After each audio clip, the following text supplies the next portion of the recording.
என்னை மனிதனாக மாற்று ஞான வள்ளலே.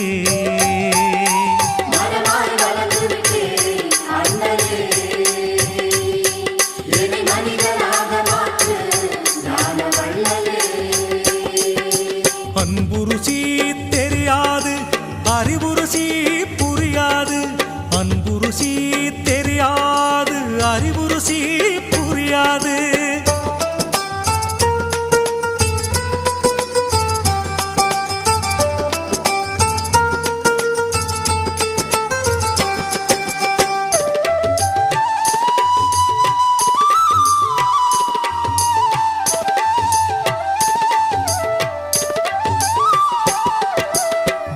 ரசம் தெரியாது பரவசமும் புரியாது, சக்தி தெரிந்தாலும் சரணாகதி கிடையாது.